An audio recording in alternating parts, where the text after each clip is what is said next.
A figura do Ricardo Lewandowski, que deixou o Supremo Tribunal Federal pela aposentadoria compulsória para cruzar essa praça dos três poderes a galope, né? Ele vai trocar de cadeira com Flávio Dino, entre aspas, porque foi num período mais ou menos em que o Dino também troca, né, o poder executivo pelo judiciário, pela toga. E ele vai ser ministro da Justiça do Lula.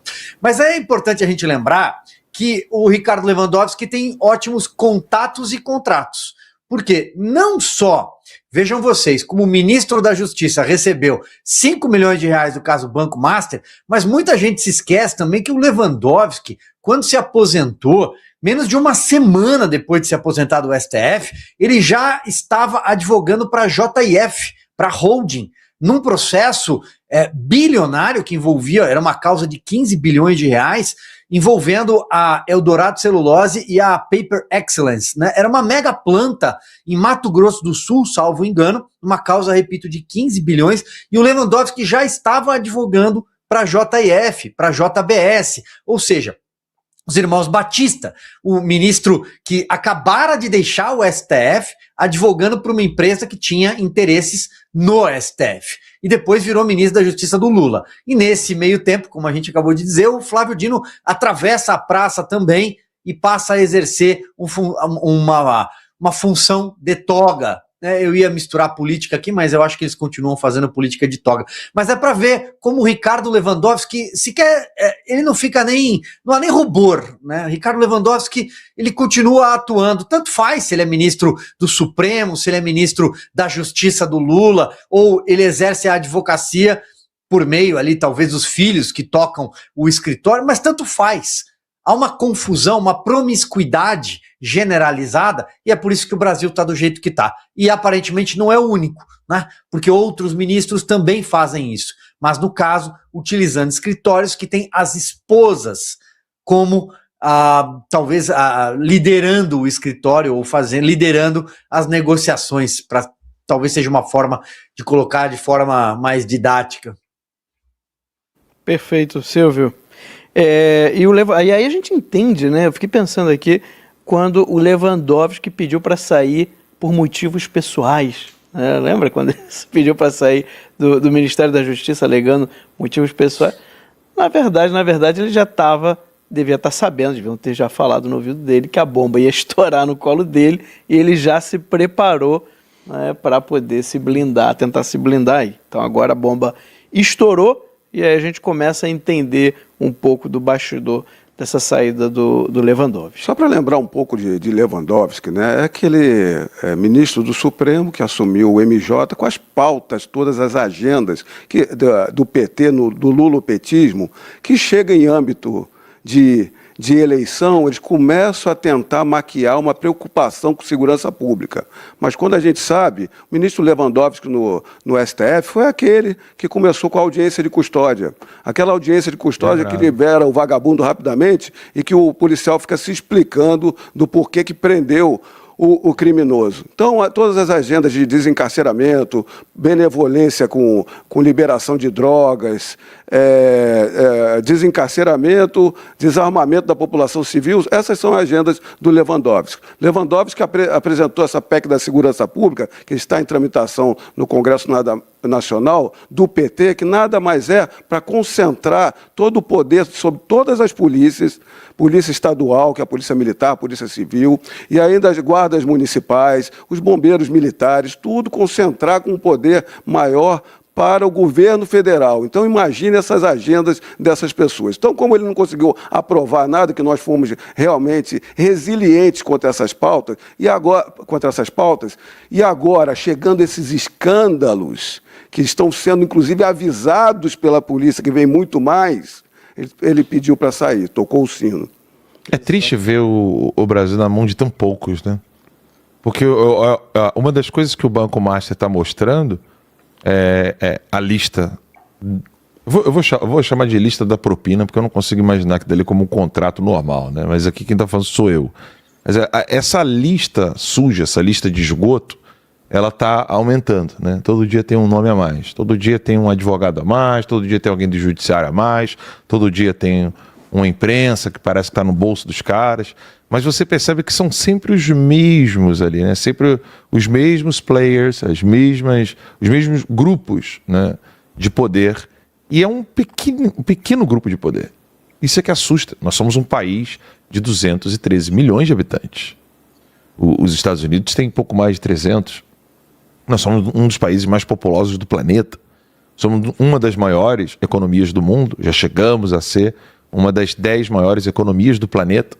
E tudo gira em torno de um círculo extremamente pequeno, dado o fato de que o Brasil é um poder centralizador, o poder econômico é centralizado, são sempre os mesmos campeões nacionais, é sempre o mesmo grupo político.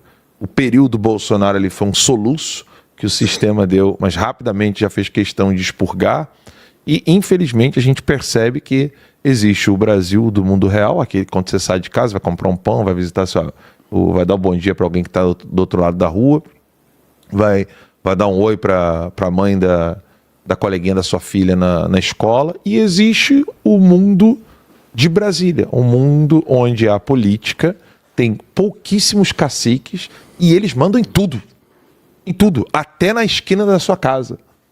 Até na esquina da sua rua ali, eles é que mandam. Não de modo direto, mas de modo indireto, é sempre a mesma cadeia, vai chegar sempre no mesmo nome, nos mesmos players do topo da pirâmide.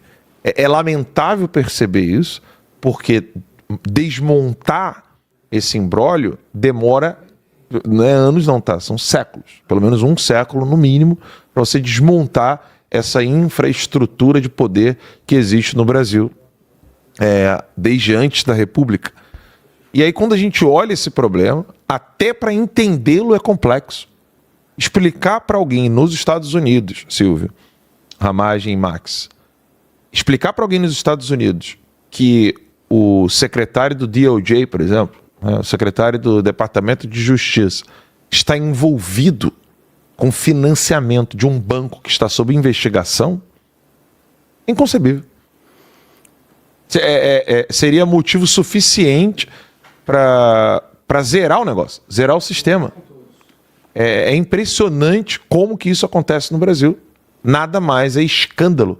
Tudo é apenas um acréscimo do mesmo escândalo. Parece que a Lava Jato ela só teve desdobramentos e ela só teve uma mudança de dimensões. Ou seja, todo mundo achou que era desse tamanho, depois todo mundo achou que estava grande demais porque era desse tamanho, de repente percebeu-se que era maior do que o estúdio aqui, de repente descobriu-se que era maior que o bairro, de repente descobriu-se que era maior do que a cidade, e aí o pessoal vai puxando a folha de pagamento e você fala, peraí, isso aqui vai dar para dar a volta na terra.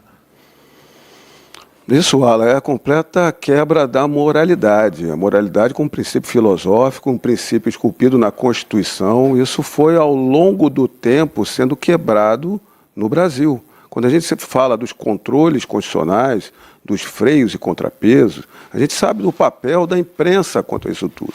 Quando a imprensa, por muito tempo, foi abraçando o que é ilícito, o que é errado, escândalos se passam, a representação popular não é apenas no Congresso Nacional, por meio do voto, é pela moral que a imprensa coloca para a cobrança de suas autoridades. Então, quantas dessas autoridades, ao invés de ser esses ministros do STF, Alan, esses escândalos que estão aparecendo, do Alexandre de Moraes e do Dias Toffoli, eles não deram uma palavra sequer.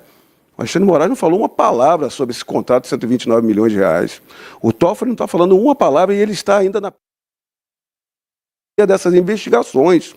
O que o Alan está trazendo aqui é que uma nação com a moralidade pública, um escândalo desses, há uma comoção nacional, inclusive com o apoio da imprensa, para que atitudes sejam tomadas. E, normalmente, nos Estados Unidos, que não é uma sociedade perfeita, numa Alemanha, num Japão, um escândalo desses, a pessoa é afastada imediatamente.